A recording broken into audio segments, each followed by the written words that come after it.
Турак жайды камсыздандыруу менен жарандар ар кандай тобокелчиликтердин алдын ала алышат. Учурда мамлекеттик камсыздандыруу уюмунун Чүй филиалынын кеңсесинде иш кызуу жүрүп, ар бир адамдын кайрылуусуна ылайык адистер жооп берип келет. Камсыздандыруу учуру балким мисалы катталган болсо, негизи 500 000 сомго чейин төлөнүп берилет. Шаар кала жергесинде 1200 сомдо мисалы катталган жаран болсо 1 миллионго чейин негизи каражат төлөнүп берилет. Ошол себептен учурдан пайдаланып жалпы кыргызстандыктарга ошондой эле мекемедештерге кайрылып кетмекчимин.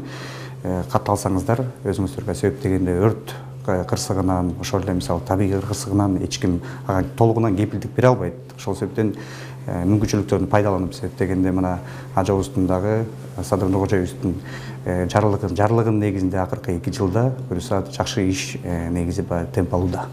Эрлан Нурсеитов бул мекемеге турак жайын камсыздандыруу үчүн келгендердин бири. Анын айтымында мындай практика көпчүлүк өнүккөн өлкөлөрдө колдонулуп келгендиктен өзү да кыймылсыз мүлкүн камсыздандырууну туура көргөн.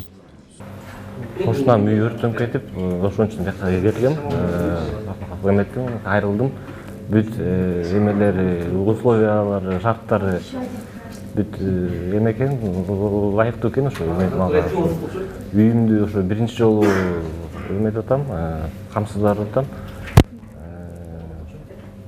Кийинчерээк унамды дагы эметем да.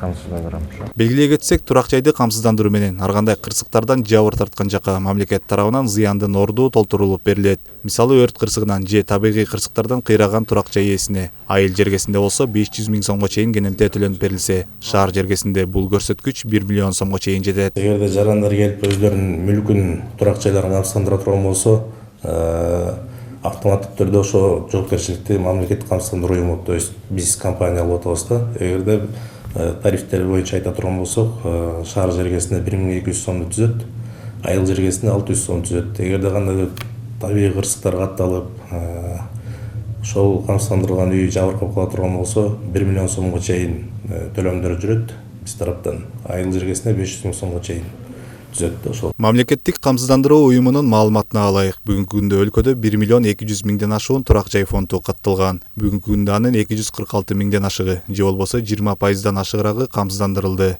Белгилей кетсек, турак жайларды милдеттүү түрдө камсыздандыруу мыйзамы 2012 жылы эле кабыл алынып, бирок ал толугу менен ишке ашпай келген.